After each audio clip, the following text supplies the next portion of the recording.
Muy buen día, queridos hermanos. Es un privilegio, doy gracias al Señor porque me permite compartirles el mensaje de este día tan especial en nuestra iglesia, con la celebración de un ministerio muy importante para nosotros, el ministerio pastoral. El mensaje de esta tarde lo he titulado Enviados por el Maestro, y como les he comentado, es con motivo del Día del Pastor, celebrando el ministerio cristiano. Nuestro texto base está en Mateo 10, 37 al 42, que dice que el que ama a padre o madre más que a mí no es digno de mí.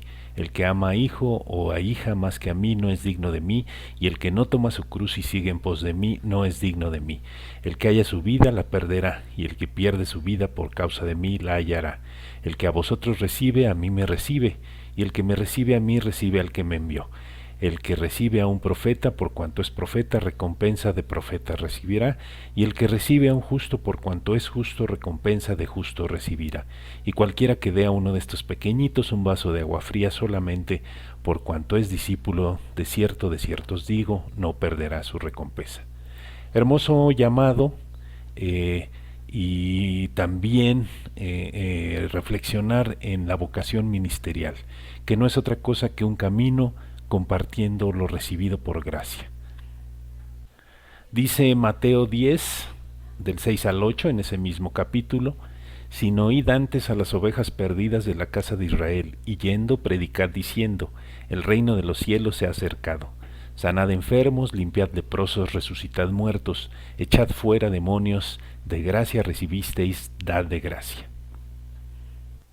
El texto que hemos leído es muy especial y se enmarca en el llamado que hace nuestro Señor a aquellos que han de ser enviados por Él para alcanzar las naciones a través de la buena noticia para salvación, para que, como muestra del gran amor de Dios por nosotros, como dice su palabra, gocemos de la vida eterna. En este capítulo 10 del Evangelio de Mateo, el Señor envía a sus discípulos al mundo, pero les exige también preparación, prudencia, y que se conviertan en esos generadores de confianza, que se esfuercen permanentemente. Les da indicaciones sobre lo que deberán de hacer. Un pastor, además de esas características de ser llamado, de tener una profunda vocación ministerial, también debe ser un modelo de santidad para ejemplo a los demás. Se debe caracterizar por ser un servidor, nunca buscar que le sirvan, ni menos ser una persona servil. Es un llamado a ser valiente, a ser sabio, a ser un predicador incansable, pero también preparado para las persecuciones venideras, aunque, como dijo nuestro Señor, su galardón será grande y serán recompensados en su tiempo. Es pues el envío de nuestro Señor Jesucristo una declaración contundente cuando dice: el que a vosotros recibe, a mí me recibe. Está delegando la autoridad en sus enviados, en un contexto, en un mensaje en donde Jesús se ha esmerado en señalarnos que Él es luz, Él es amor, es vida eterna. Dice Juan en el capítulo 13, versículos 16, 17 y 20: de cierto os digo, el siervo no es mayor que su Señor, ni el enviado es mayor que el que le envió. Si sabéis estas cosas, bienaventurados seréis si las hiciereis. De cierto os digo, el que recibe al que yo enviaré me recibe a mí, y el que me recibe a mí recibe al que me envió.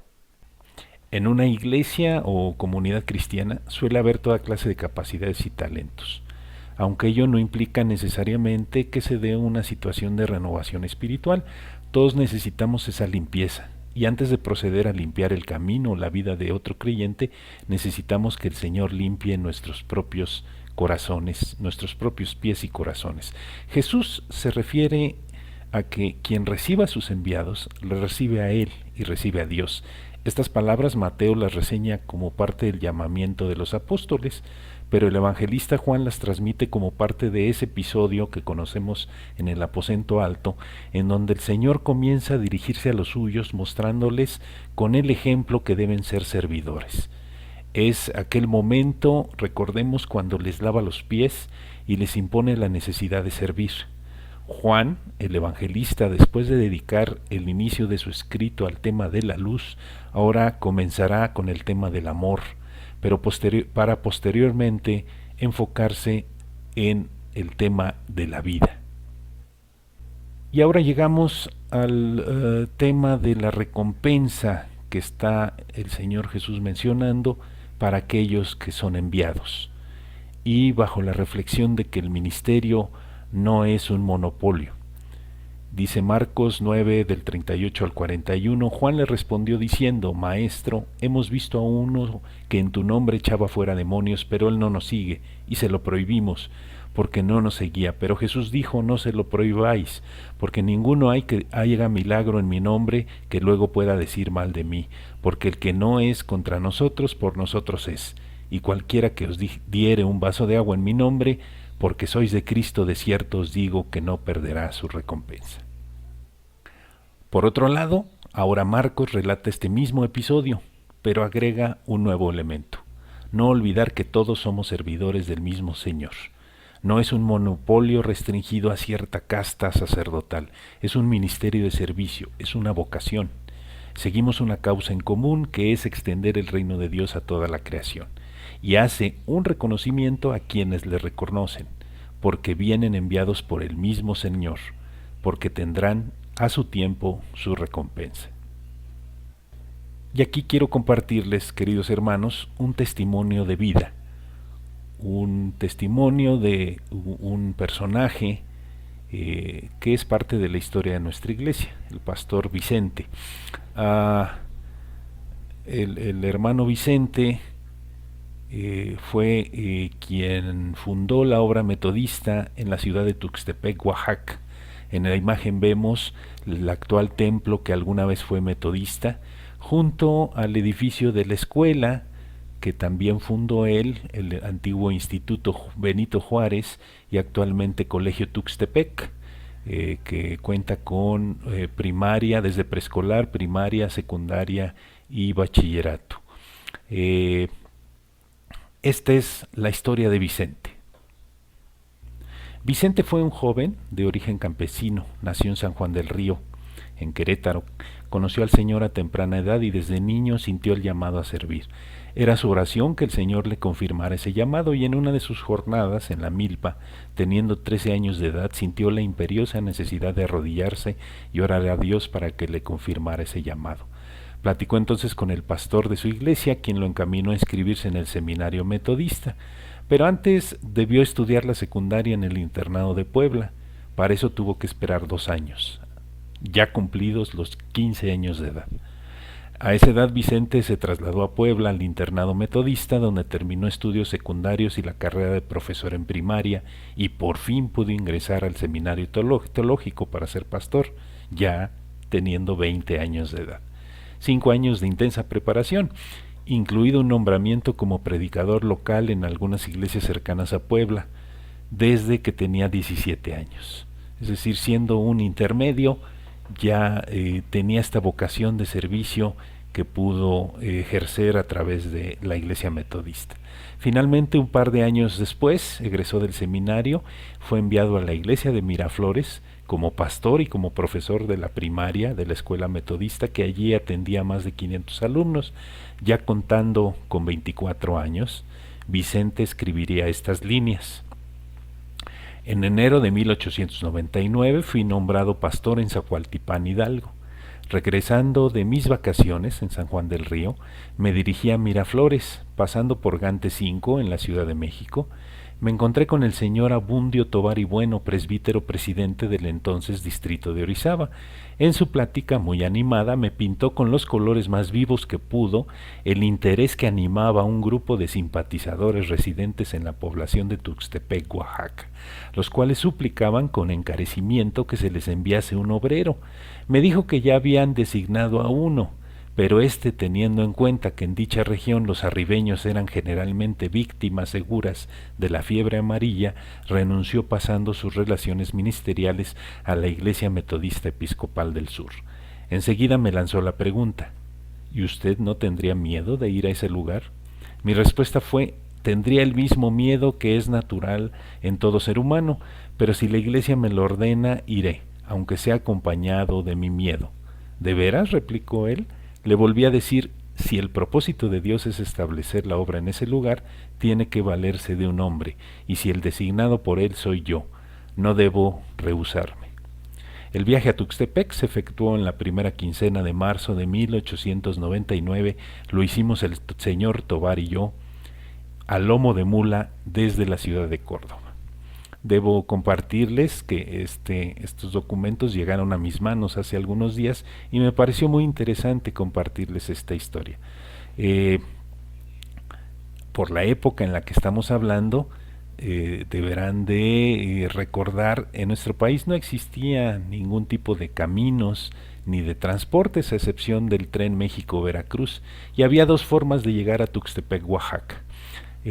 Por ser una zona de las tierras bajas de Veracruz, alejado alrededor de 250 kilómetros del puerto de Veracruz, solamente se podía llegar por barco a través de Veracruz y el río Papaloapan, o atravesando la selva veracruzana al pie de la Sierra Madre Oriental, a lomo de mula, un viaje que prácticamente consumía de 3 a 4 días atravesando la selva.